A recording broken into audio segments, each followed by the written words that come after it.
Audio Jungle.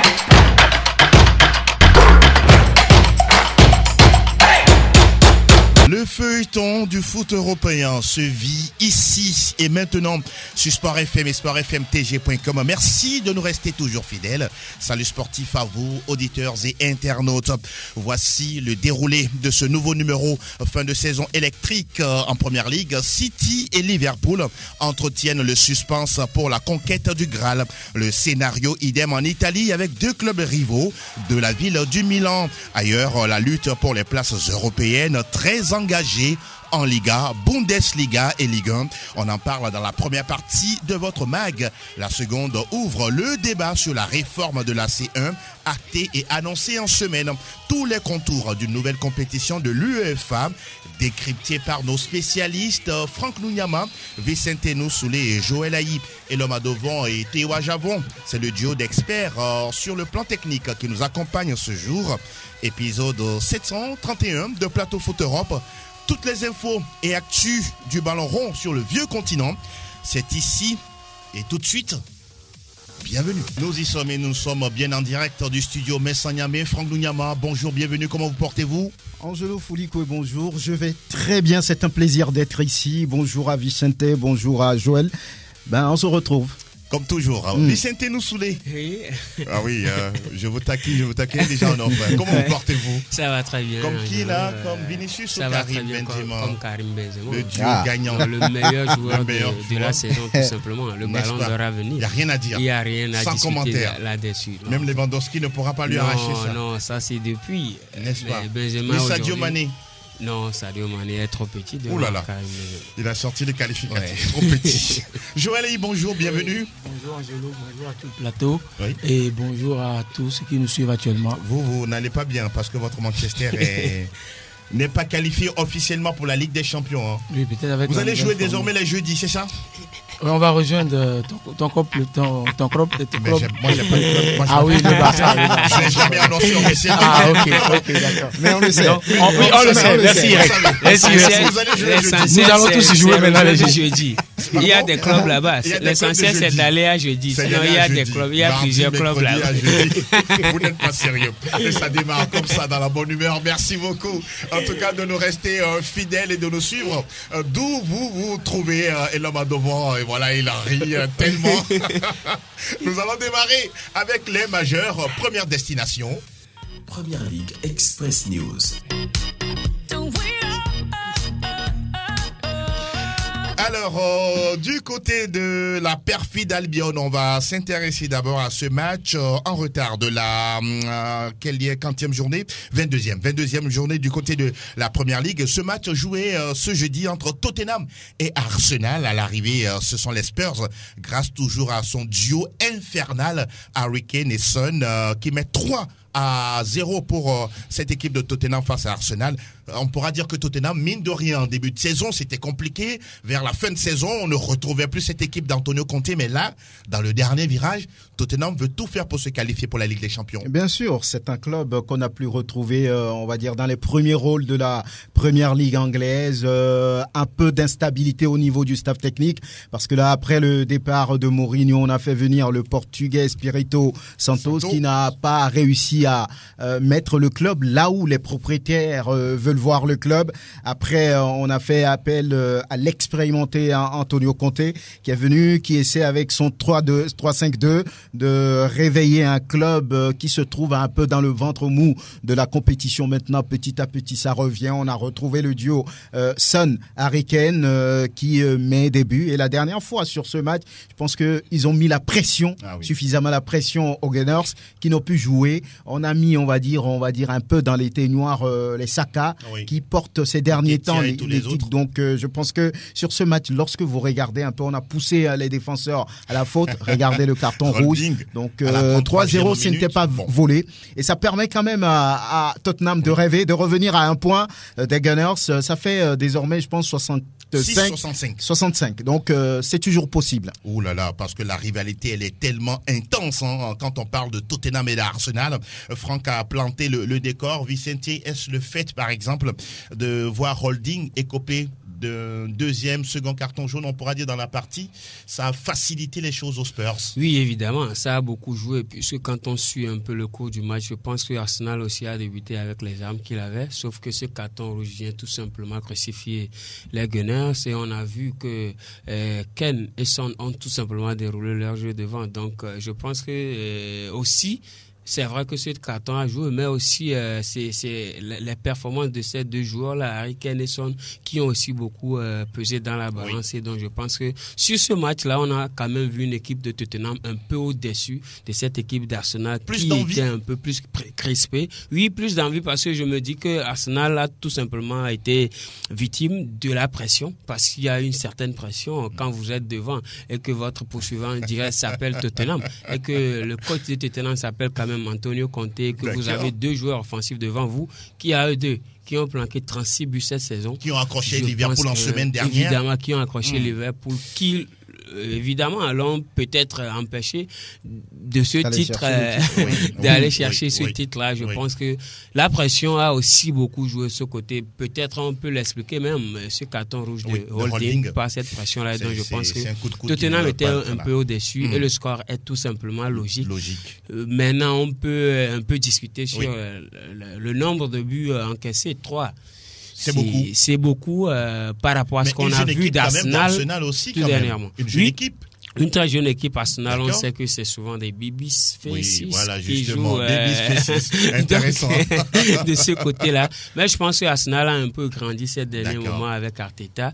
Mais faut pas aussi oublier que Tottenham a fait un pas en avant depuis que Mourinho est parti, puisque la saison passée, c'était quand même l'Europa League qui était l'objectif. Cette saison, c'est la Ligue des Champions. Et donc ils ont fait un pas en avant avec un coach qui veut à tout prix gagner. En tout cas, Antonio Conte, on ne cessera jamais de le dire, c'est un super battant, super compétiteur. Quand il était joueur et aujourd'hui en tant que manager, ce qui est vrai, c'est que United n'est plus dans la course pour la Ligue des Champions. Tottenham 65 points, Manchester United 58 unités.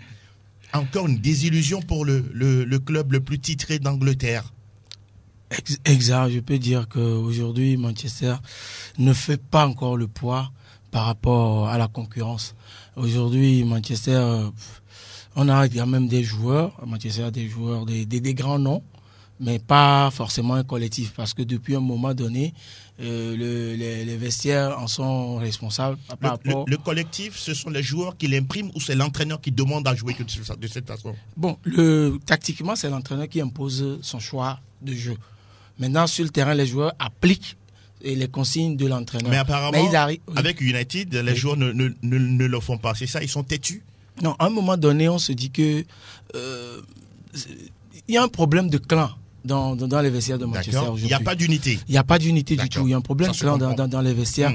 Il y a des joueurs qui sont prêts, qui sont capables de se donner, de mourir même pour l'entraîneur. Mais il y en a qui veulent même pas se dire. Ils ne veulent pas jouer les uns pour les autres. Et dans le jeu, on voit même mais il y a des joueurs. Ça ressemble à un cas d'un club au Togo actuellement. Bon, suivez mon regard. Heureusement que nous sommes en PFL. Bon, heureusement. Allons-y, continuez. Alors, Manchester, je disais, dans les vestiaires, le problème actuel, et c'est même au niveau des joueurs. Il y a des joueurs aujourd'hui qui trouvent que ils ne sont pas d'accord avec le nombre de matchs que joue aujourd'hui Cristiano Ronaldo, parce qu'ils trouvent qu'il est un peu plus âgé qu'eux et qu'il joue trop de matchs. Ils trouvent qu'il est favorisé. Oui, bon, c'est normal. Le nom déjà, c'est un nom favorisé. C'est une star. Oui, c'est pourquoi je dis le nom déjà, c'est un nom favorisé. Et ils ne sont pas d'accord. Et eux, ils ne sont pas d'accord parce qu'ils voulaient aussi avoir le même nombre de matchs, avoir plus de temps de jeu que lui. Malheureusement, ils font pas encore le poids par rapport à ce dernier. Il a encore prouvé aujourd'hui avec le nombre de buts qu'il a marqué cette saison. Et c'est pour dire que franchement, le problème du Manchester, c'est le problème des vestiaires. Mais heureusement que Rangnick était venu, il avait boosté l'effectif, mais on se rend compte qu'au finish, il s'est dégonflé. Alors, on va rester avec vous pour parler de l'autre club. Je ne sais pas si vous aurez le courage d'en parler. Manchester City, le ciel est presque bleu pour eux. Presque bleu, moi j'avais même dit ici que ce sera forcément bleu. C'est vrai que ce ne sera pas facile, mais à voir ce qu'ils ont devant. Ils n'ont plus de compétition majeure, ils ne jouent plus aucune coupe à part le championnat. Exact. Donc ils s'y mettent à fond et franchement parlant, dans le monde entier, quoi qu'on dise aujourd'hui, c'est le seul club aujourd'hui pour moi qui a un effectif je peux dire qu'il peut placer même une équipe A, équipe B dans le même championnat et si possible gagner tous les trophées. Est-ce que vous n'exagérez pas en disant ça?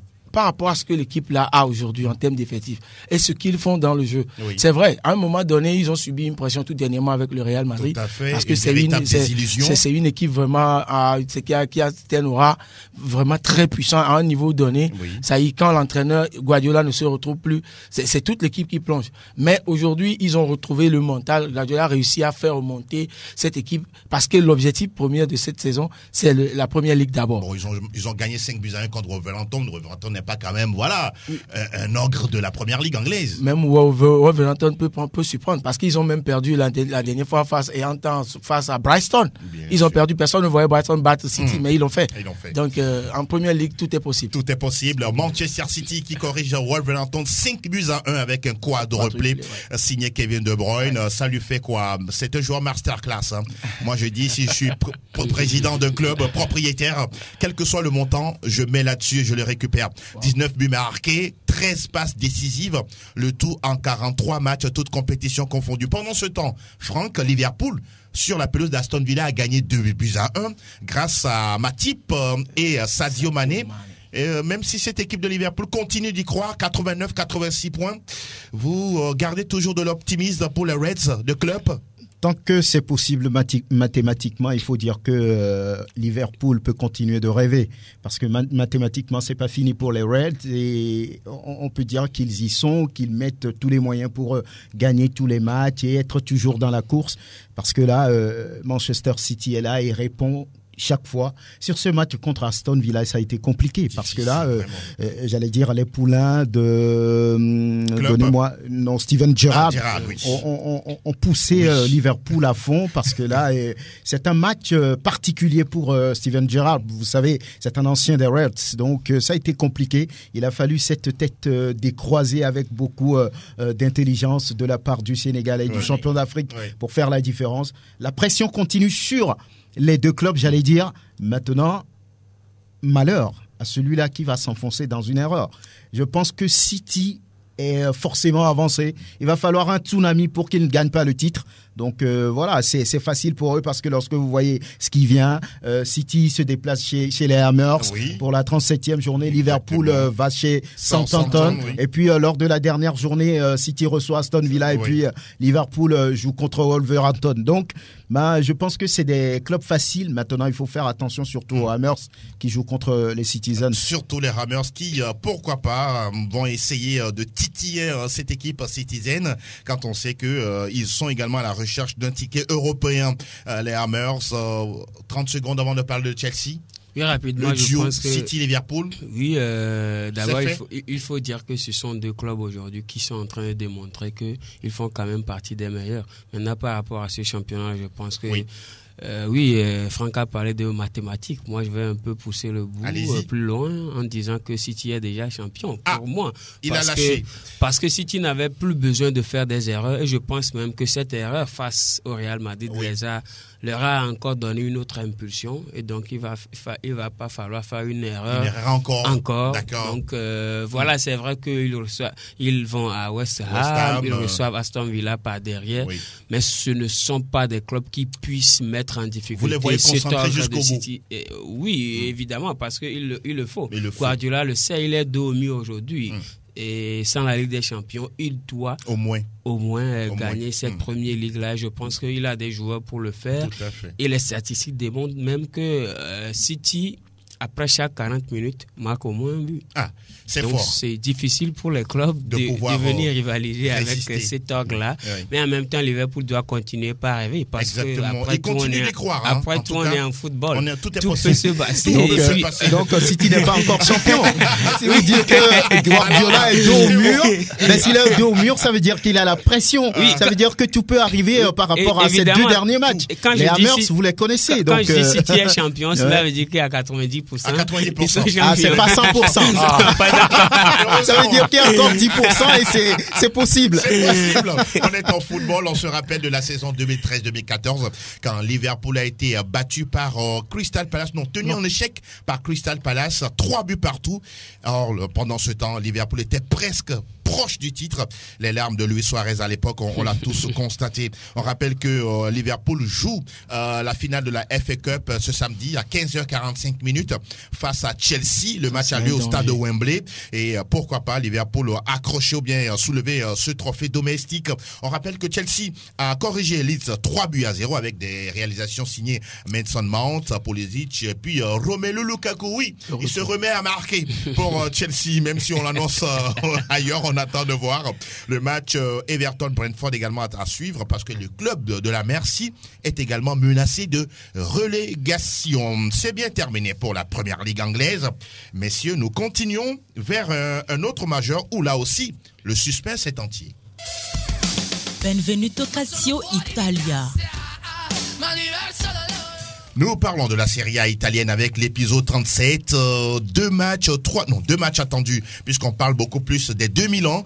Le Milan AC accueille à domicile l'Atalanta Bergame. Pendant ce temps, de l'autre côté, 1 heure plus tard, l'Inter Milan sera sur la pelouse de Cagliari. Alors, Joël Aïe, là aussi, même s'il y a 2 points entre les deux équipes, qui, on pourra dire, aura la facilité de s'imposer dans ces 2 rencontres à duel à distance? La probabilité est plus facile du côté de l'Inter parce qu'aujourd'hui face à Cagliari, face à Cagliari parce qu'ils en sont capables, mais du côté de Milan j'ai comme l'impression que c'est vrai, c'est une équipe qui aujourd'hui se dirige droit vers le Scudetto. Seulement c'est une équipe qui tire, on peut dire, le diable à la queue parce que cet effectif souffre dans tous les matchs aujourd'hui avant de s'imposer pour maintenir cette pression ou bien cette avance sur l'Inter. Mais attention au faux pas parce que c'est une équipe aujourd'hui, je peux dire que elle est en train de développer aussi une certaine aura. Parce que le Milan c'est bien sûr. Parce qu'on la voit, cette équipe perdante jusqu'à la dernière minute. Il y a un joueur qui sort du banc ou sort de nulle part et puis qui fait la différence sur une action. Et aujourd'hui, ils reprennent l'avance et ils sont toujours devant. N'est-ce pas la chance du champion par endroit? Normalement, oui, on peut le dire. Mais c'est des chances qu'il faut toujours saisir. N'est-ce pas? Oui, parce que ça peut tourner de camp à tout moment. Vous le dites si bien. Il suffit. La chance ne viendra pas prendre la latte de chez vous. Jamais. Non, pas du tout. Jamais, parce que tout le monde en a besoin et elle se promène. Celui qui est plus disposé à le recevoir, elle va s'installer chez lui. C'est toujours comme ça. Mais il faut s'y mettre et ne pas toujours compter sur la chance. C'est vrai. C'est le travail et le mental de gagnant qu'il faut avoir. C'est ce qui manque un tout petit peu à certains joueurs parce qu'on voit des joueurs en dedans. Il suffit qu'un joueur, Léao par exemple, qui sur une déclic arrive à faire une différence, donne une passe ou bien marque un but et ça relance la machine. C'est là même tout le monde te dit c'est encore possible. Alors qu'au départ, en début de match, on ne voit pas le Milan. Il y a de cela 10 ou 15 journées, le Milan mettait une pression pas possible sur tous ses adversaires. Mais aujourd'hui, cette pression a baissé un tout petit peu. La cadence des matchs également. C'est le danger que court ce club actuellement. Que vous voyez là-bas. Mais je vois toujours ce club avec les joueurs qu'il a capables de gagner ce Scudetto. Et pourquoi pas le Scudetto pour Franck Kessie, international ivoirien, qui pourra pourquoi pas soulever le Scudetto avant. On attend de voir de rallier le Barça, même si on attend toujours de voir. Ce serait quand même intéressant de voir un Africain encore une fois titré champion d'Italie. Franck, ce duel à distance, l'Inter a-t-il encore ses chances de pouvoir remporter le Scudetto? Oui, rien n'est impossible. Ils sont à 2 points. À une journée de la fin. Oui, ils sont à 2 points, on va dire, du Milan AC, avec cette 37e journée plus la 38e. Il reste 2 matchs à jouer, donc 6 points pour aller chercher peut-être le Milan AC. Maintenant, lorsque vous voyez les matchs de ce week-end, le Milan joue contre le 8e, Atalanta qui depuis un moment n'arrive plus, on va dire, à s'imposer dans le championnat, dans le Calcio.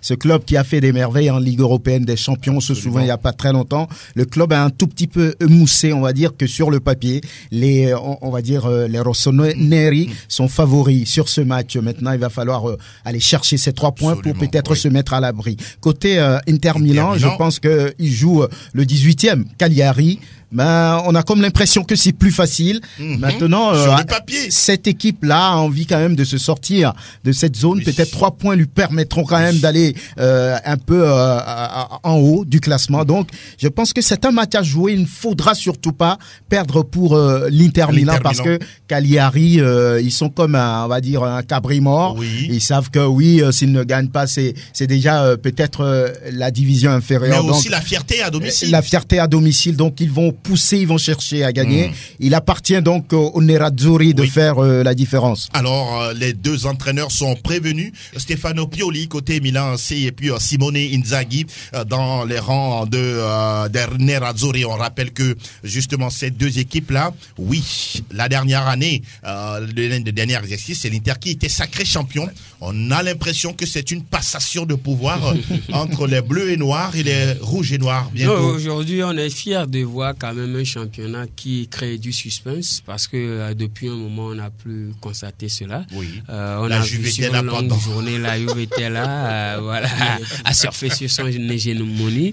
Mais cette année, d'ailleurs depuis l'année passée, la saison passée, on a constaté qu'il y a quand même un engouement autour de ce championnat, un véritable combat, surtout au niveau du top du classement. Aujourd'hui, le Milan AC et l'Inter Milan sont tout à fait les deux concurrents à ce niveau-là, mais je pense que c'est beaucoup plus ouvert ici que par rapport au championnat anglais dont on vient parler parce que tout est ouvert, c'est possible que l'on fasse une erreur, l'autre colle la brèche. Exactement. Donc aujourd'hui, quand on prend le calendrier des 2 matchs restants, on sent que l'Inter est beaucoup plus favorisé parce que l'Inter reçoit Cagliari et par derrière... L'Inter sera à Cagliari. L'Inter sera à Cagliari et par derrière, ils reçoivent la Sampdoria. La Sampdoria alors que le Milan, si c'est l'Atalanta, après c'est Sassuolo. Donc je pense que c'est un peu plus compliqué pour le Milan. C'est sur le papier, bien sûr, comme Franck l'a dit, parce que c'est des équipes aussi de bas classement qui peuvent surprendre, qui peuvent tout simplement jouer sur leur fierté, comme vous l'avez dit.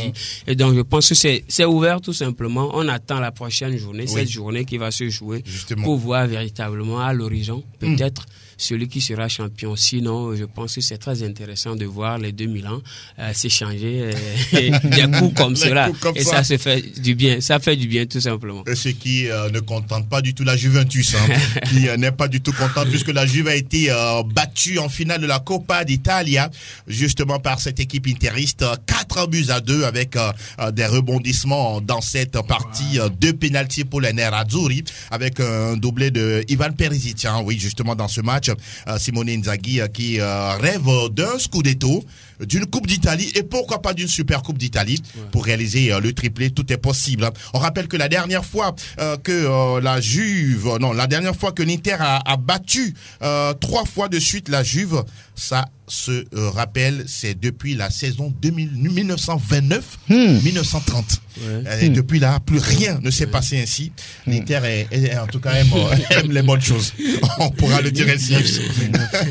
On attend de voir la suite et surtout l'épilogue du 37e épisode de la Serie A. On reviendra lundi pour parler de ces résultats et de voir si le Milan AC sera toujours devant ou bien l'Inter va rattraper la formation autre lombarde. C'est bien terminé pour la Serie A. Désormais, nous sommes Aquí está la Liga Española. Nous sommes du côté de l'Espagne avec l'acte 36 de la Liga. Il reste encore 2 journées avant la fin du championnat. On va s'intéresser d'abord au champion qui a déjà soulevé son Graal. C'est le Real Madrid qui a corrigé Levante 6-0 avec l'information, c'est que Karim Benzema, qu'est-ce qui vous fait sourire autant? Karim Benzema devient le 2e meilleur buteur de l'histoire du Real à égalité avec Raúl González. 323 buts. Franck Lunyama, c'est la saison Karim Benzema. Rien à dire avec tout ce qu'il déploie ces derniers temps. Je pense que c'est quelqu'un, on l'a toujours dit, qui marche sur le haut. Il est quand même celui qui porte aujourd'hui le Real. Il est celui qui aligne les performances, les records. C'est un joueur qui est béni sur ces derniers temps, cette saison. Donc je pense qu'il est sur le bon chemin pour aller chercher quelque chose qu'un Français n'a plus gagné depuis 98. Vous le croyez aussi? Je le pense un tout petit peu parce que lorsqu'il ira chercher par exemple la Ligue européenne des champions. Oui. Il sera sur le bon chemin. Lorsqu'il va faire une bonne Coupe du Monde, par exemple, pourquoi pas lui donner ce ballon d'or. C'est un peu comme Lewandowski qui a été malheureusement triché. Donc, je pense que Karim Benzema, ça va bien pour lui. Il n'y a rien à dire ces derniers temps. C'est l'homme du Real. C'est le monsieur, c'est le patron du Real. Quel commentaire vous faites de la saison 2022 de KB9? Tout simplement particulière. Cette saison, elle est vraiment particulière parce que quand on voit ce que Benzema a fait, depuis le début de saison, on a senti déjà cette envie de mener le Real loin, même si ça ne venait pas trop, parce que c'était à tâtons. Ils jouaient, ils avaient des victoires en dents de scie, mais déjà à la phase retour, Benzema a pris une certaine responsabilité. On peut dire même qu'il a pris une certaine dimension, qu'il a mis dans une confiance. Même la dernière fois, on a vu ça à l'Euro, parce qu'on s'attendait à son retour en sélection. Il est venu, il a été tout simplement, il a marqué, je peux dire, son passage, son retour en sélection aujourd'hui avec le Real Madrid. Il prouve une fois suffisant qu'il a beaucoup appris du côté de Cristiano Ronaldo et de Ramos, parce que je sens un certain leadership chez lui surtout après ce match face à City, le match aller, quand Luka Modric déclarait que pendant le match, quand ils ont encaissé le second but, Benzema l'a approché et lui a demandé de prendre les choses en main parce que c'est lui le patron du milieu. Ça l'a donné un déclic et franchement, ils se sont mis dedans. Et voilà, on voit le résultat. Aujourd'hui, il joue pour l'équipe, il est très disponible pour cet effectif. Et je me dis que comme Franck vient de l'annoncer, je dis l'annoncer parce que Vicente l'a déjà confirmé en début d'émission. Le ballon d'or est en ligne de mire. Et n'oubliez pas un facteur. Effectivement, Lewandowski a été triché la dernière fois. D'accord. Mais Benzema ne le sera pas. Pourquoi?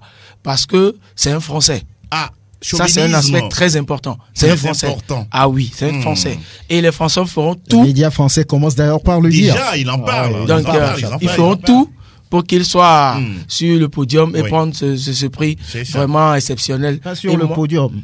Non, sur la première marche du podium. Ok, sur le podium, il peut être troisième, il peut être deuxième. Et prendre le prix. Alors, donc, il sera sur la première marche. J'emprunte les mots de Franck. Le Dieu l'a déjà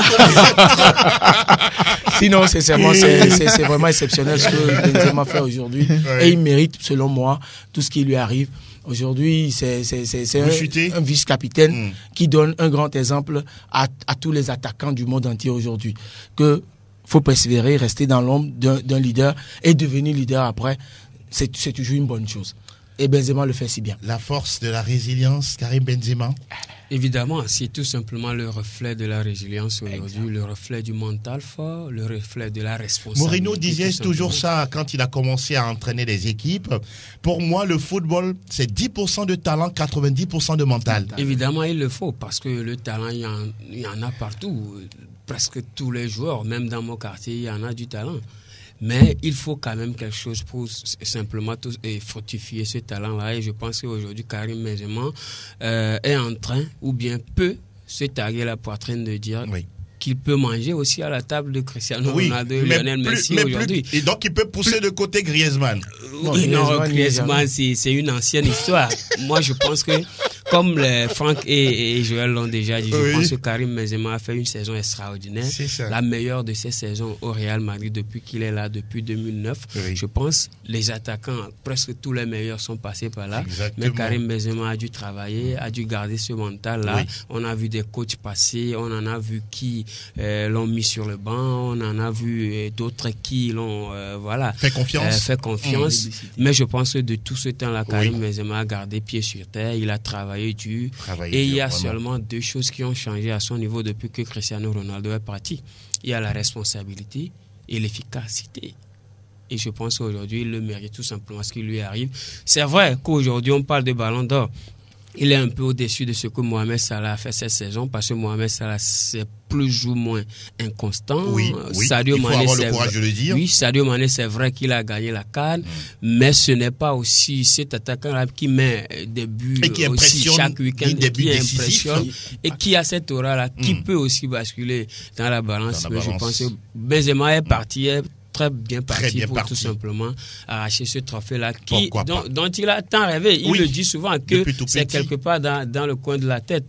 Il y a 5 ans derrière, personne ne croirait que Karim Benzema allait être à ce niveau-là. À part lui-même. Évidemment, et donc je pense qu'il le mérite. Et s'ils sont sur peut-être quelque part égalité, je parle de Mohamed Salah, Sadio Mané, par rapport aux performances. Ce qui va faire la différence, ce qui est plus impactant, c'est ce qu'il a réalisé sur le match contre le Paris Saint-Germain, sur le match contre Chelsea, et puis sur le match contre Manchester City. Ça a marqué tout le monde, et ça va faire la différence. Et si jamais on ne lui donne pas, vous parlerez de quoi? Non, en termes de rôle du siècle. Non, mais je pense qu'il est sur la bonne voie. Ils n'auront même pas cette possibilité de pouvoir le voler, comme ils l'ont fait avec Robert Lewandowski. En plus, Benzema aujourd'hui n'a pas de concurrent assez clair. En matière de match, de performance. Et moi, je pense que ce capital sympathie dont vous parlez aussi joue beaucoup dans la balance du ballon d'or. On a vu Cristiano Ronaldo arracher le ballon d'or sur 1-2 matchs il y a quelques années. Donc, je pense que cela joue aussi. Il faut créer de l'émotion. Et c'est ce que Karim Benzema a fait cette saison. Vous l'avez dit. Sur 3 matchs. En tout cas, le Real en a tellement donné à tout le monde, que vous soyez socios du Real ou pas. On a vu ce que cette équipe a réalisé au niveau de la Ligue des Champions. Cette équipe est simplement magique et on reviendra en tout cas sur la finale qui a lieu le 28 mai prochain du côté du Stade de France. Barcelone dans sa Liga, en tout cas, a fait 3-1 face au Celta Vigo avec un doublé de Pierre-Emerick Aubameyang. Le Barça qui est déjà qualifié pour la prochaine Ligue des Champions. Mais l'international gabonais, en tout cas, ça lui fait 11 buts en 15 matchs. C'est pas rien. L'Atlético de Madrid s'est imposé 2-0 sur la pelouse d'Elche. L'information qui est tombée depuis hier, c'est qu'Antoine Griezmann est indésirable chez les Colchoneros. On se rappelle qu'il a été prêté par le Barça avec obligation d'achat. Griezmann, cette saison, s'il vous plaît, c'est 8 buts marqués, 6 passes décisives en 37 matchs, toutes compétitions confondues. Le tout, il émarge à 18 millions d'euros par année. Par saison, ça fait 11 milliards 790 millions de francs CFA. Mais pour quel résultat? Donc on attend de voir. Osasuna Pampelune a fait 1 but partout face à Retafe. On rappelle que Retafe est actuellement 15e et à 5 points du premier relégable. Je pense que tout est fin prêt pour cette équipe-là pour rester dans l'élite la saison prochaine. On a bien terminé en ce qui concerne la Liga. Nous sommes désormais du côté de Willkommen zum Total Bundesliga. Total Bundesliga. Nous sommes en Allemagne et on va parler du dernier épisode de la saison avec vous, Franck Lunyama. Oui, c'est la journée 34, la dernière journée de la compétition. Et ce samedi déjà, on va commencer par suivre le match entre Wolfsburg et puis le Bayern de Munich. Vous le savez, on n'a plus besoin de le rappeler. Le Bayern est déjà là où il doit être. Wolfsburg également qui a bien commencé la saison et maintenant c'est un peu enfoncé. Donc c'est un match détendu pour les champions d'Allemagne. Wolfsburg, lui, peut-être va chercher à sortir, on va dire, un grand jeu pour finir le championnat en beauté. On suivra ce match entre Stuttgart 16e et puis Cologne 7e. Ces deux clubs, on ne joue pas grand-chose. Peut-être Cologne qui va vouloir gagner, voir s'il peut se placer en Ligue Europa Conférence. Voilà. Et Dortmund 2e, c'est assuré aussi avec Hertha Berlin qui est 15e. Plus rien à défendre pour ce club. On va retrouver Mönchengladbach 10e qui joue contre Hoffenheim 8e. Malheureusement pour Ilas Bebou et ses coéquipiers, pas grand-chose. C'est fini pour l'Europe. Et Arminia Bielefeld qui joue contre Leipzig qui est 4e. Leipzig va vouloir gagner parce que derrière il y a Fribourg qui arrive. Place, voilà, pas assuré, c'est pas assuré. Donc ça doit gagner côté Leipzig pour éviter toute surprise. Derrière on a Bayer Leverkusen, là aussi c'est fait pour l'Europe, et Fribourg 5e dont on parle il y a quelques instants qui va vouloir mettre la pression et gagner et compter sur un faux pas peut-être de Leipzig. Voilà. Ensuite il y a ce match entre Augsbourg 14e, là aussi il n'y a plus rien. Peut-être on va vouloir finir avec, on va dire, la beauté et Greuther Fürth. Le dernier de la classe, il n'y a rien. On peut gagner par 1000-0. Ça va rien changer. On est déjà de l'autre côté. Voilà. Et Mayence, qui est 9e, joue contre Francfort 10e. Et puis, Union Berlin, 6e, joue contre Bochum. Là également, on va vouloir gagner du côté de l'Union Berlin pour s'assurer une place au niveau de la C3 ou bien de l'autre compétition. Donc, Bochum, 11e. C'est l'un des promus connu, qui a surpris cette saison. 11e, voilà, ils se sont maintenus et c'est l'essentiel pour eux. C'est la bonne nouvelle. Hein. C'est la bonne nouvelle. Autre bonne nouvelle en Bundesliga, c'est le retour de Schalke 04 en Bundesliga, 1 an après leur relégation. Il va falloir le faire. Les Bleus royaux sont de retour dans l'élite. On a vu la liesse la dernière fois, mais oui, c'est quand même bien. Ça fait du bien au mental, au moral. C'est un grand club, hein, souvenez-vous. Ce club a formé, on va dire, Manuel Neuer. Ce club a formé également, donnez-moi, le roi, le roi Sané. Le roi Sané. Ouais. Il y a de très grands joueurs qui sont... Même Raoul est passé par là. Donc, de très grands joueurs. Et ça a surpris tout le monde de voir Schalke descendre en 2e division. Mais c'est le football. Mais ce qui est important, ils ont eu le mental, cette solidité de revenir tout de suite. Ça prouve déjà que c'est un grand club qui a envie de faire quelque chose et qui a un bon programme. Donc, félicitations à eux. C'est pas facile de faire tout de suite l'aller-retour. En tout cas, félicitations. Je pense que dans les prochains numéros, on reviendra sur ces grands clubs qui sont en train de souffrir au niveau des différentes ligues, notamment Saint-Etienne, par exemple, l'un des clubs les plus titrés du foot français. Les vrais verts. Les vrais verts. Ils sont en train de souffrir et menacés dangereusement de relégation. On parlait tout à l'heure de Schalke qui fait son retour. En tout cas, bon vent à cette équipe de Schalke pour la prochaine saison. Et on aura toujours le derby de la Ruhr entre Dortmund et Schalke. Ça va revenir, même si Erling Braut Haaland a décidé de quitter les jaunes et noirs pour un autre championnat. On reviendra justement sur ce transfert de la star norvégienne. On se demande comment est-ce qu'il va pouvoir jouer avec Pep Guardiola qui a un système de jeu bizarre. Pas de place pour les neufs, pour les pointes. Mais bon, c'est sûr que ça va discuter. On va découvrir tout ça parce que là, des deux côtés, il va falloir faire des concessions. Parce que Pep, vous le connaissez dans sa philosophie et Haaland, je le vois pas trop. Je suis sûr que ça va changer un tout petit peu son jeu. Mais c'est un joueur énorme, déjà jeune, mais c'est un joueur énorme avec 85 buts en 88 matchs avec Dortmund et 15 buts en 17 matchs en sélection. Peu de personnes, peu de joueurs ont réalisé ça. Ça n'arrive pas tous les jours. La dernière star norvégienne qu'on a connue dans le foot européen, c'était Tore André Flo, qui avait évolué du côté de Chelsea, mais lui, il n'avait pas le même gabarit que ce cyborg. Lui, c'est un cyborg. C'est vraiment un cyborg. Quand vous voyez la forme, la coiffure et tout, rien à dire. Ce dernier, franchement, ce que Franck a dit, c'est très important. Aujourd'hui, avant d'arriver à City, ça a été vraiment discuté. Et on a convaincu Pep quand même. La direction a eu beaucoup d'échanges avec lui. Il a été convaincu sur certains points pour accepter ou bien laisser venir finalement ce joueur. Et Haaland aussi. Xavi disait tout dernièrement que c'est plutôt l'aspect financier qui a pesé dans la balance. Oui, tout à fait, pour que le Barça ne le prenne pas. Donc, ça veut dire beaucoup de choses. Absolument. Ça veut dire beaucoup de choses. Donc, aujourd'hui, il arrive là-bas, c'est à lui maintenant de faire beaucoup de sacrifices. Surtout que Pep Guardiola, quand il voit quelque chose, il se dit que cette couleur, c'est du bleu. Même quelle que soit la couleur que c'est. Il est conservateur également. C'est que lui, c'est du bleu. Donc, vous êtes obligé de regarder du bleu. On évoque un salaire annuel de 30 millions d'euros pour Erling Braut Haaland. Franck Winyama, je ne peux même pas le convertir en français.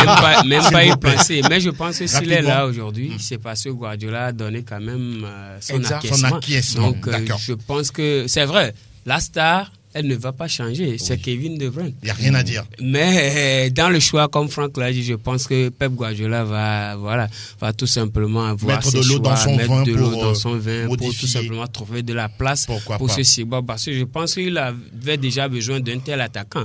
Quand il faisait... Il voulait accueillir Harry Kane de ce côté-là, ça n'a pas marché. Donc je pense qu'aujourd'hui, Erling Haaland représente tout simplement le substitut parfait pour Harry Kane. Parfait. Évidemment, parce que c'est un jeune qui, déjà à 21 ans, je crois, a fait ce que peut-être beaucoup de joueurs ont fait dans toute leur carrière. Donc, je pense qu'il est une très bonne pioche pour Man City. D'accord, on suivra tout ça très très bientôt. Il va rejoindre City dès le 1er juillet de cette année 2022. Nous bouclons le tour des majeurs avec la... Total Info Ligue 1. Info Ligue 1. Nous sommes en Ligue 1 dans l'Hexagone avec le chapitre 37, avec beaucoup de suspense, que ce soit au niveau de l'Europe.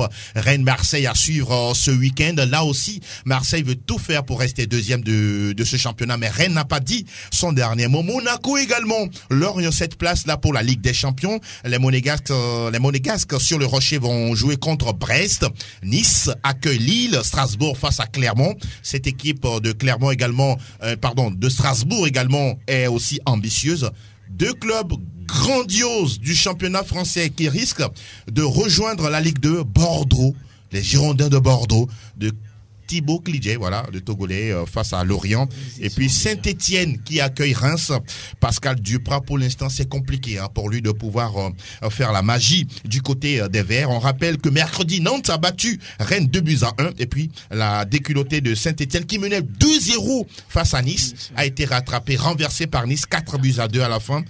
Franck, Bordeaux, Saint-Etienne, vous les voyez se maintenir rapidement? Bordeaux, je pense que c'est pratiquement plié lorsque je vois la dernière fois sur le banc Jaroslav Planic qui était en train de pleurer parce que Bordeaux a perdu. Il sent cette menace-là. C'est pratiquement fait pour Bordeaux. Maintenant, pour Saint-Etienne, il reste, on va dire, un brin de chance pour que cette équipe puisse se maintenir. Ils sont actuellement barragistes et le prochain match va être très déterminant. Je pense que c'est un club qui essaie de jouer, de faire, on va dire, ce chemin perdu. Mais là, la dernière fois, ils ont été complètement à la rue après avoir mené 2-0. Oui. Ils ont été renversés par Nice, 4-2 à l'arrivée. C'est un résultat, on va dire, intolérable pour un club qui a envie de se maintenir. Maintenant, nous sommes en football. Donc, je pense que Pascal Duprat, il a eu toujours cette magie de pouvoir sauver des clubs, même s'il est barragiste. Oui. Cette fois-ci, ça donne l'impression de ne pas marcher, de ne pas réussir.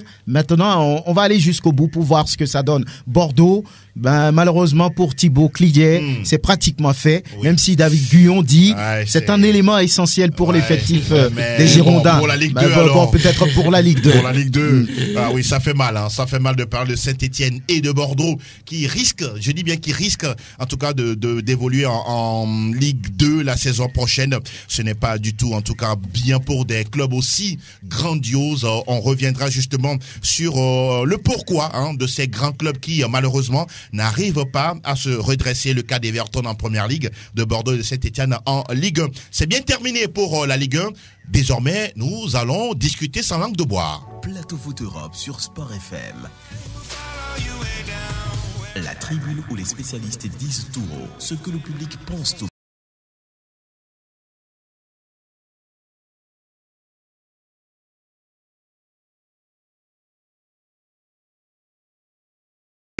La réforme de la C1, de la Ligue des Champions, avec une nouvelle compétition que l'UEFA a annoncée en semaine, beaucoup plus de matchs. Ça fait rire Joël Haï. Alors, on ne comprend pas, mais on va revenir tout à l'heure avec les petites questions pour pouvoir mieux éclairer la lanterne des uns et des autres. Alors, pour vous, pourquoi l'UEFA s'est obstinée à changer la compétition de l'UEFA? Non, c'est pour des raisons financières, c'est clair. C'est toujours l'argent qui est derrière. Et moi, franchement, aujourd'hui, on ne prend plus trop conscience de ce qui se passe avec les joueurs. On protège plus trop les joueurs, ce qui fait que je me dis qu'ils s'épuisent. Je veux pas exagérer pour dire que on les tue à petit feu. Pour des raisons financières, c'est vrai, ils aussi ils gagnent beaucoup. Mais l'UEFA ne poursuit rien d'autre que l'argent. C'est pour purement des conditions, bien des conséquences financières qu'elle est là chaque fois. Et cette organisation est là pour changer les règles chaque fois, amener plus d'argent dans les caisses, gagner plus d'argent avec les clubs. Moi, franchement, ça ne me plaît pas. N'ont-ils pas raison, Franck, de mettre encore plus d'argent sur la table pour donner une autre forme à la Ligue des Champions? Je pense que c'est le football business aujourd'hui. Ils ne peuvent pas mieux faire. C'est le football business. Qu'est-ce que ça demande? Ça demande les moyens. Les moyens, voilà. Qu'est-ce qu'il se passe derrière tout ça? C'est parce que l'UEFA de Séphérine a envie toujours de garder le pouvoir sur ce qu'il va se passer en Europe en matière de football. Vous savez qu'il y a une on va dire, une rébellion qui s'est déclenchée la dernière fois avec les clubs les plus puissants de ce monde. La fameuse super le Real Madrid, Liverpool, le Manchester, le Barça, Juventus et tous les autres. Alors l'UEFA s'est dit, j'ai coupé court à tout ça. Maintenant, il va falloir intéresser les gens. Il y avait 6 matchs au début pour... oui. L'UEFA, on pourra dire, c'est déposé ou bien c'est adossé sur cette menace-là pour changer les choses, n'est-ce pas? Oui, l'UEFA sait quand même que sans ces clubs, il sera difficile de pouvoir évoluer. Il faut avoir ces clubs autour pour pouvoir continuer sa mission. Alors, pour ne plus que demain, cette forme de rébellion revienne, il va falloir proposer quelque chose parce que, souvenez-vous, ceux qui ont fait cette rébellion ont derrière eux JP Morgan, qui a mis des centaines de millions d'euros à côté. Donc, on a fait cette réforme pour intéresser les rebelles, pour les calmer. On va dire, maintenant, vous aurez plus de matchs, vous aurez plus d'argent. C'est ce qui faisait le problème. Maintenant, si on vous donne l'argent, est-ce que vous aurez encore, on va dire, le droit de pouvoir réclamer quoi que ce soit? Ne vont-ils pas encore demander encore plus dans 2 ans, 3 ans, 5 ans? Maintenant, on est là, on est en train de voir ce que ça va donner. Maintenant, au-delà, l'UEFA a toujours envie de créer quelque chose, de faire jouer les joueurs. Il ne pense même pas que ces joueurs se crament. Oui. Sur une saison, vous allez voir les joueurs qui se blessent. Il y a tout ça derrière, même s'ils gagnent certainement beaucoup d'argent, il y a quelque chose à faire. Maintenant, il y a aussi le spectacle qui le demande. Voilà pourquoi on est très ravis de pouvoir suivre ce qu'il se passe en Europe chaque fois avec les meilleurs clubs, avec le meilleur football, le spectacle. Donc, pour globaliser tout ça, c'est le capitalisme aujourd'hui. Il n'y a rien à faire. Et puis, le football business. C'est que on comprend dans les déclarations de Joël et de Franks, on a l'impression que les clubs sont devenus, on pourra dire, des marionnettes, en même temps les présidents, mais ils sont en même temps impuissants, pieds, poings liés. Évidemment, c'est d'ailleurs pourquoi je salue d'ailleurs la rébellion dite par Franck Nounyama par rapport à l'idée de Florentino Pérez et certains clubs qui ont dû tout simplement bousculer un peu secouer un peu le cocotier l'autre fois. Mais je pense que moi je compare tout ce qui se passe à une économie où dans une entreprise comme celle de l'UEFA, elle est acculée par la concurrence. Qui ne fait jamais de défaite, évidemment. Jamais de jamais de faillite, ne fait jamais tout de comme la FIFA. Un exercice, tout comme la FIFA. Donc, elle est acculée par la concurrence et donc va devoir faire de l'innovation. Mais quand vous êtes dans l'idée, dans la logique de faire de l'innovation, il faut quand même aussi penser à cet aspect humain. Exactement, ce qui vous procure des millions d'euros. Évidemment, et donc il faut tout simplement penser à cet aspect-là. C'est à cet aspect-là qu'ils ne pensent pas souvent. Et donc, eux, ils pensent seulement à ce qu'ils vont gagner, à leur propre intérêt. Je pense que c'est tout simplement dégueulasse ce qui se passe avec l'UEFA, avec beaucoup plus de matchs, avec... Pour parler de matchs, je vous donne quelques chiffres. Ça va passer de 125 à 189. Non, mais c'est pas possible. Mais c'est exponentiel. Ouais, je suis en train c'est incroyable quand même. Je suis en train de pleurer un joueur comme Eden Hazard qui n'arrive même pas à jouer 20 matchs sur la saison. 5 matchs. C'est incroyable. Comment va-t-il réussir à jouer tous ces matchs-là? Et pour parler tout à l'heure de droit TV, pour vous donner quelques chiffres, 5 milliards d'euros par an pour la période 2024-2027. C'est plus de 50% de ce qu'on avait avant. Oui, c'est ça. C'est ça aussi un peu ce qui se cache dans la tête des capitalistes. C'est l'intérêt. L'intérêt. On oublie le côté humain, on oublie le côté physique et tout. Messieurs, on va pas justement aborder ce cas, la surcharge du calendrier, parce que n'oublions pas qu'il y a d'abord les championnats domestiques, il y a les coupes nationales, et il y a la Ligue des Champions, la Ligue Europa, puisque cette réforme concerne toutes les 3 compétitions, la C1, la C3 et la C4. Alors, les joueurs, dans tout ça, quel est leur mot, quel est leur ressenti, qu'est-ce qu'ils disent avec la FIFPro? Oui, normalement, la dernière fois, quand il y a eu cette histoire de rébellion, je me rappelle très bien qu'il y a certains joueurs qui ont parlé. Ils étaient très peu, Joël Aïe. Qui ont pris le devant, mais la masse n'a pas suivi. Exactement. Parce que on peut dire que chacun regarde du côté de sa marmite. Donc, on s'est dit, bon, comme c'est pas notre club ça ne concerne pas mon club, donc je ne dis mot. Alors qu'aujourd'hui, l'UEFA a réussi à emballer tout le monde, à les impliquer tous. Mais n'oublions pas que ceux qui prennent cette décision, je veux parler des présidents de club, les premiers responsables, eux, ils ne sont pas sur le terrain, ils ne jouent pas. Voilà. Eux, ils sont là, ils prennent des décisions. Costa, cravate, assis dans les tribunes, entre deux avions. Exactement. Et c'est eux qui prennent ces décisions pour les joueurs. Et c'est eux qui gagnent le plus. On les intéresse, on leur dit, bon, voilà, vous gagnez. Aujourd'hui, vous êtes à... Je prends l'exemple de Erling Haaland. Oui. Aujourd'hui, ce n'est pas avec cette formule qu'il a ces 30 millions d'euros. Pas du tout. C'est les Qataris qui ont mis ce montant, cette somme sur la table. On est en train de faire les yeux doux à Mbappé. Mbappé arrive aujourd'hui... Prenons le cas que Mbappé, par exemple, du côté du PSG. Vous avez... je dis, il était à Madrid, ça c'est autre chose. Il est au PSG, et puis on dit, PSG jouait normalement autour de 45, voire 50, 52 matchs par saison. Et aujourd'hui, on lui dit, bon, le PSG va jouer par exemple 72, 73 matchs. Mais attention, c'est pas possible. On ne regarde pas cet aspect. Et on demande au club de s'aligner. Les présidents sont contents, ils signent parce que financièrement, ça va rentrer. Et ce sera aussi difficile de ne pas voir Mbappé être aligné dans des matchs, puisque c'est une question de marketing. Justement. Il doit jouer tous les matchs. Merci. Voilà le problème que Messi a connu avec le Barça. C'est une question de droit. Quand on parle d'image, on a besoin forcément de ce joueur sur le terrain. Maintenant, quand on ne l'aligne pas, financièrement, le club perd, prend un coût financier.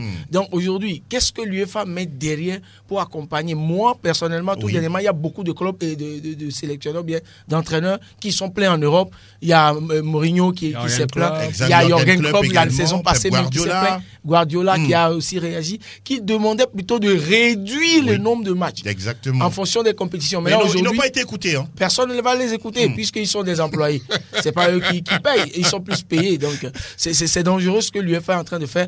On risque d'avoir les cas de Eriksen plein aujourd'hui sur le terrain avec cette histoire-là. On ne le souhaite pas. C'est-à-dire de la surcharge physique et mentale pour les joueurs. Mais Franck, est-ce que quelque part aussi, je parlais tout à l'heure de la FIFPro qui représente le syndicat des joueurs professionnels, est-ce que ce syndicat-là peut avoir quand même un poids pour ne serait-ce que faire fléchir un tout petit peu l'UEFA pour les intérêts des joueurs? Si ce syndicat doit avoir un poids pour aller contrecarrer, pour aller contrer l'UEFA, il va falloir que tous les joueurs soient derrière. Il va falloir que tous les joueurs soient derrière, mais ce n'est pas forcément le cas. Vous le savez, donc nous sommes dans un monde où l'argent résonne toujours. Incroyable. L'argent résonne. Quand on prend l'UEFA par rapport à ce syndicat de joueurs, la différence, elle est monstre.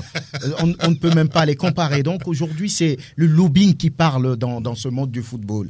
Même dans les choix, dans l'organisation des compétitions. Exactement. Même le Qatar a été choisi, ça a été un lobbying.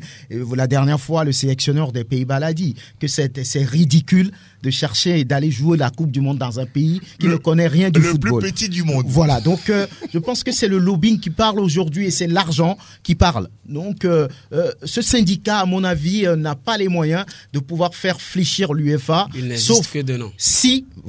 Sauf si tous les joueurs se mettent derrière, commencent par parler, commencent par faire des manifestations qui puissent avoir, on va dire, des répercussions sur l'institution d'Alexander Seferin. Autrement, je pense que rien ne va se faire. Ils vont continuer par jouer 80 matchs par saison et petit à petit, ils se crament. Et à la fin de leur carrière, certains attrapent certaines maladies. On ne sait jamais d'où ils viennent. Donc, je pense que c'est très difficile sur le plan physique pour les joueurs. C'est quand même triste. On a l'impression qu'on est en train de démissionner devant le foot business. On ne pourra rien faire. 30 secondes rapidement. Oui, pour moi, loin de contredire d'ailleurs ces réformes-là instaurées par l'UEFA et la FIFA. La FIFPro, je pense qu'elle est d'ailleurs de connivence avec ces institutions-là. Et je me demande même si cette FIFPro-là n'a pas été mise en place. Même financée aussi par l'UEFA. Par l'endroit. Et donc, c'est impossible. Franck parlait de foot business. On dit souvent qu'en business, il n'y a pas de sentiment. Donc, moi, je pense on est dans cette logique-là. Et aussi, il y a un aspect qu'il ne faut pas oublier. Plus de matchs, plus de primes pour les joueurs, plus d'argent. Oui. Et donc, il y a beaucoup de joueurs qui ne vont même pas penser contredire cela parce que tu ne joues pas, mais tu gagnes des primes. Ça vous arrange. Donc, ça vous arrange. Donc, c'est difficile aujourd'hui de réunir les joueurs autour d'une même voie pour tout simplement contredire cela. En tout cas. Mais je pense qu'il va falloir quand même penser au véritable acteur, à un moment donné, au véritable acteur, même si le football moderne aujourd'hui se joue beaucoup plus dans les bureaux. Exactement. Je pense qu'il faut descendre sur le terrain et voir un peu le côté humain, voir un peu le côté fatigue physique, etc. Pour que les joueurs puissent perdurer dans leur carrière. Et voilà, aujourd'hui, c'est vrai qu'on voit Cristiano Ronaldo et Lionel Messi à un certain âge qui sont toujours performants. Mais ce n'est pas toujours le cas pour beaucoup de joueurs. Et donc, nous, on a besoin de voir du spectacle. Et donc, il faut mettre ceux qui nous offrent ce spectacle-là dans de meilleures conditions. C'est vrai, l'argent est bien. Mais il faut penser aussi à la santé de ces acteurs. En tout cas, on continuera d'évoquer ces sujets-là qui, certes, plus ou moins, sont des sujets aussi intéressants. Merci, messieurs, en tout cas, d'être venus. On va passer rapidement, on va faire le tour de table pour saluer quelques personnes chères à vous. Oui, Joël Aïe. Bonjour à tous ceux qui nous écoutent, tous ceux qui nous suivent. Un bonjour particulier à mes coachs. Oui. Ce n'est plus un aujourd'hui. Non, ils sont deux. Ils sont deux. Oui, d'accord. Allez-y. Amadou et coach Atemi de Mongaya Club. D'accord, c'est bien noté. Bonne semaine à tout le monde. Vos coachs vous ont compris. Ah oui, bonne fin de semaine à tout le monde. Et merci beaucoup. Très bientôt. Merci. Oui, bonjour à tout le monde. Merci à tous ceux qui nous ont suivis. Je salue un jeune dont j'ignore le nom, mais quand il me voit, il me dit qu'il a besoin de m'écouter APF. La prochaine fois, demandez-lui son prénom. Oui, évidemment, et je le vois rarement. Mais la prochaine fois, je vais demander son nom, lui dire. Et je salue aussi une grande sœur qui s'appelle la grosse Maoussé. Qui est en train de faire du fitness pour diminuer son poids. Beaucoup de courage. Beaucoup de courage à elle. Peut-être on va l'incorporer à la FIF Pro pour plus de matchs. Alors on va saluer les inconditionnels de cette émission. Excellent début de week-end et on va faire on va dire un coucou spécial à Esther, à Carlos, à Christelle et puis à Junior, à Nadia. Voilà, ils sont des inconditionnels de cette émission. Sans oublier Kenneth. À très bientôt. Kenneth aussi. Vous allez faire des jaloux. Merci messieurs, mille gratitude à vous d'être passés dans ce numéro 731 de Plateau Foot Europe. On se donne rendez-vous lundi avec la même flamme de vous servir. Comme on le dit souvent, rien ne sert de courir, il faut partir à point. Merci beaucoup à Eloma Dovan, mille gratitude à Théo Javon. Très bonne fin de semaine à toutes et à tous. On se dit à bientôt. À très bientôt. Ciao.